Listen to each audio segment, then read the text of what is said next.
Not real popular with my wife.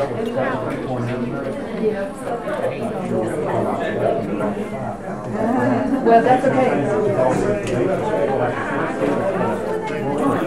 Well, and that's one of the things that we're talking about. That's one of the things that's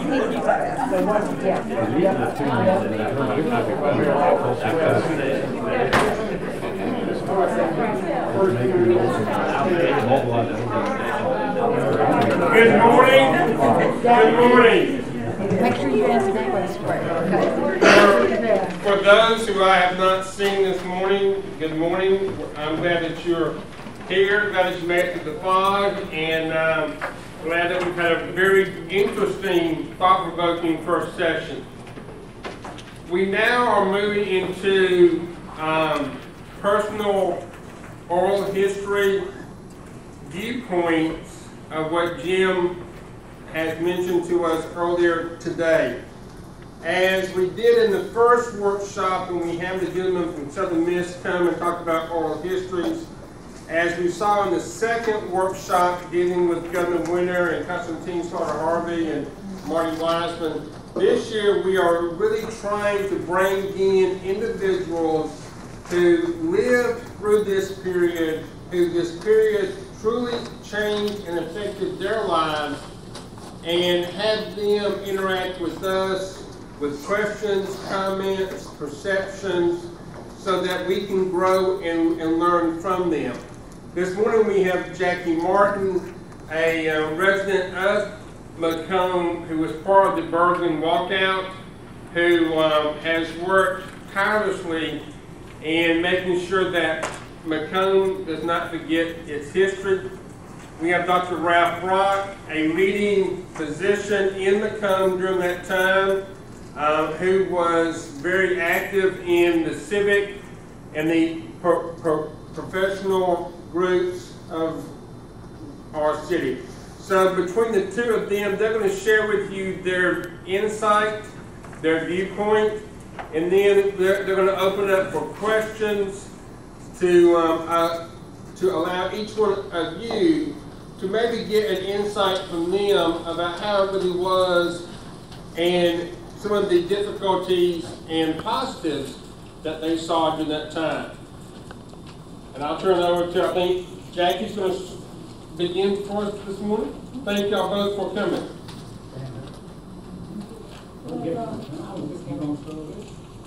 Y'all can just sit right there, Dr. Walker.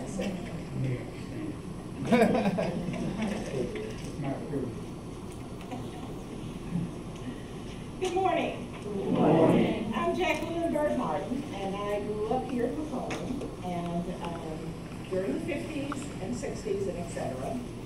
And I was born and raised right over in East Macomb, which is the Bergen community, because this community is kind of split up into several kind of areas. You have the Bergen community, the Beartown community, the Airdrie community, and all these communities are some of the black communities that existed here during that time, and they still do.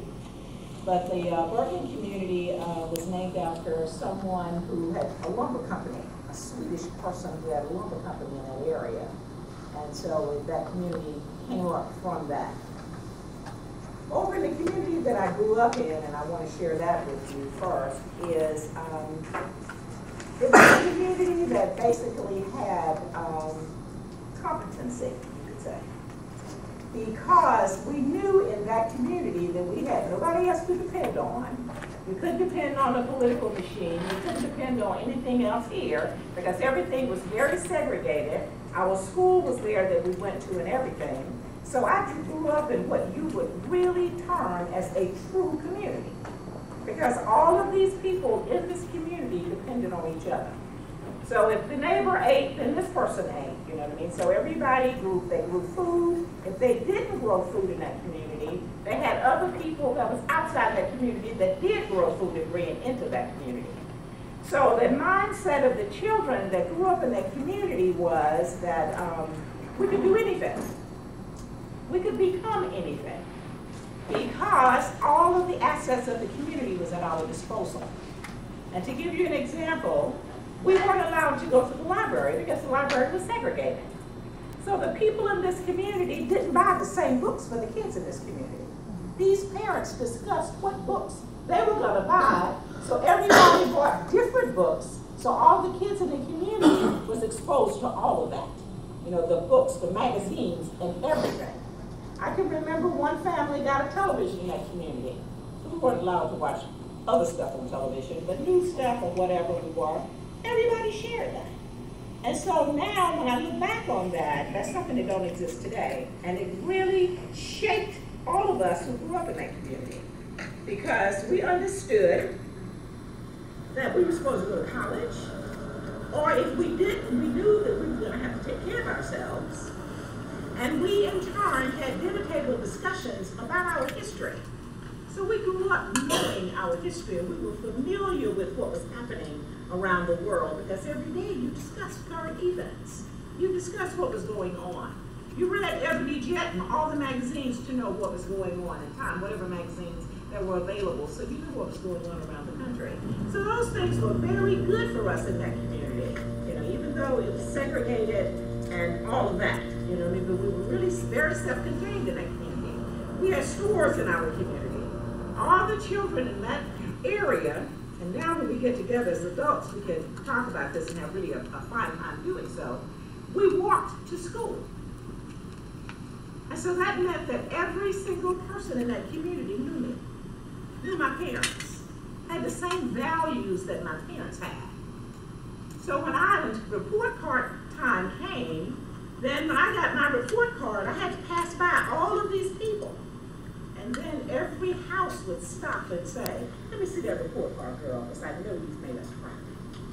So that generated a different kind of mindset with the kids that grew up in that community. And all the kids that grew up there have been pretty successful, basically. So the year that Bob Moses came to town, Webb Owens came around in the community that I grew up in and asked some of the parents if these kids could work with him on voter registration that summer. And we did. And we walked door to door and tried to talk some of the people into registering to vote and all of that kind of stuff. And that was a huge experience for us that summer with the kids that were really involved in that. And from that, of course, you know, the same year was the student walkout. But at the time that the student walkout happened, you know, that was, Brenda Travis was like the catalyst. And then people asked, well, how did, you know, young people asked us, you know, some of us that was involved in that, well, how did you in turn, as a kid, 14, 15 years old, get involved with something like that? But when you look at how we were raised and what we were told and how the conversations that we had and the things that we were aware of, we were ready because we were possibility thinkers.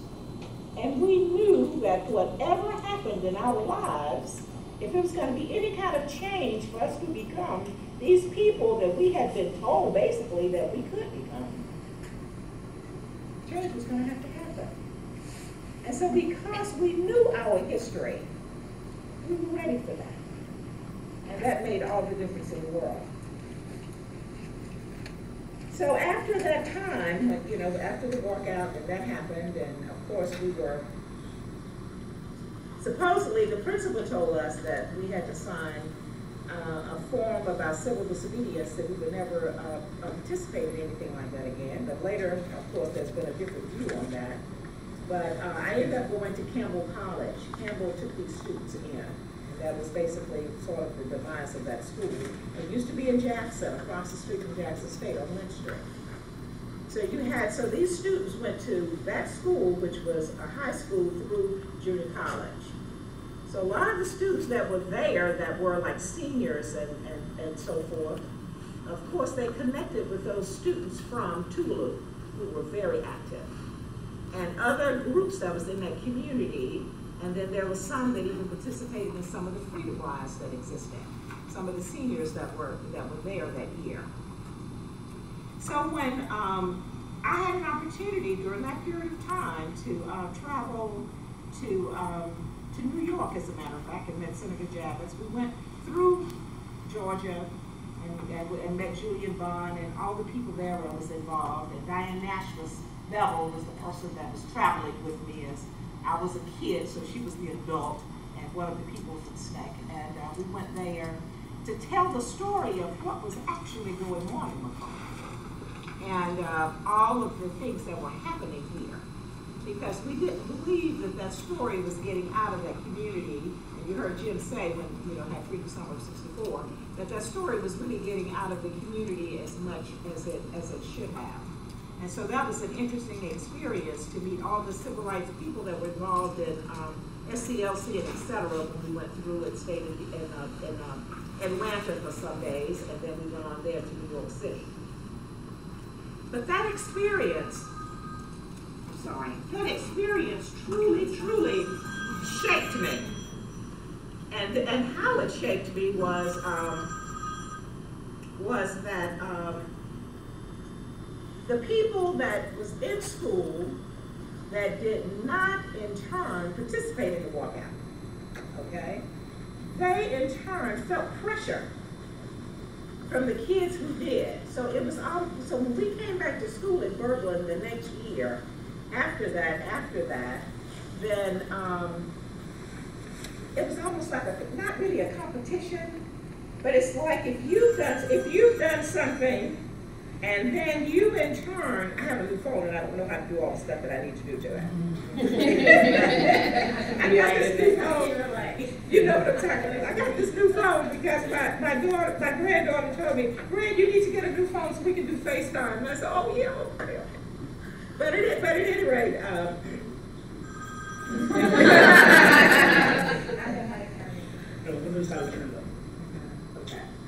Left-hand side.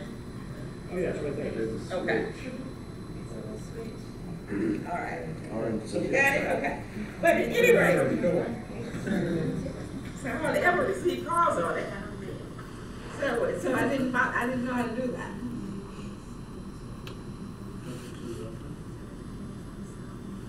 Okay. That's the first thing I had to learn. Thank you. Thank you so much. And now I lost my train of thought. Okay. And then after we came back, after we left Campbell, and then the interesting thing about that class that was the graduating class that year, 62, my brother was in that class, he was class president. That class has never had a class reunion, even to this day. And so we got them together, and Vicki and I, and we had this program and did this graduation ceremony and all of that. And we thought that they would be able to work at having a class reunion, and they did meet, but it still never did come off. And some of the main people that were involved back then have passed on since that time.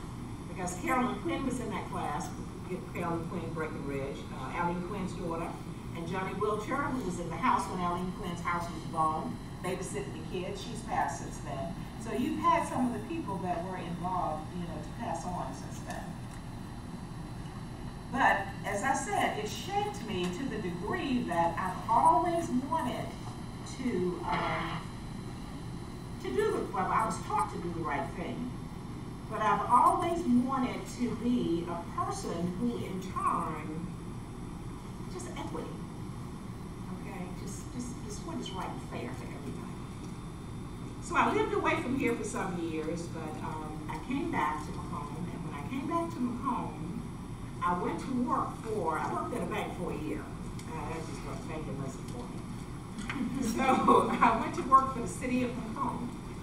And how that came about was that one of my girlfriends here, her dad was running for the city board, the federal board.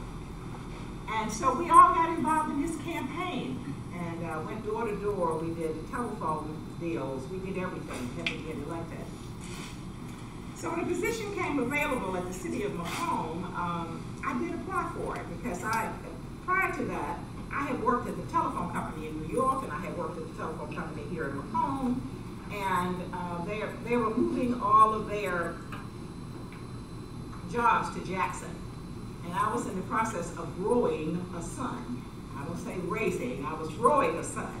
And so it was more important for me to be here and have hands-on day to day than to commute to Jackson to a job or whatever.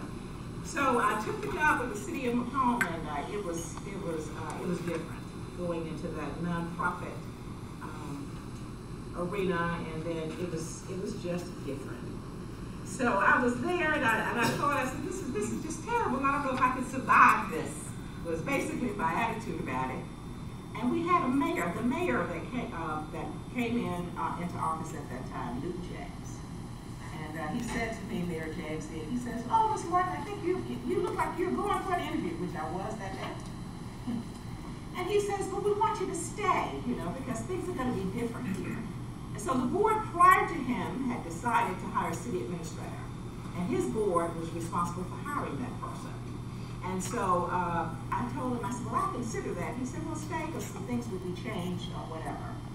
So I did stay, and I ended up retiring from the city of Macomb as my deputy city administrator.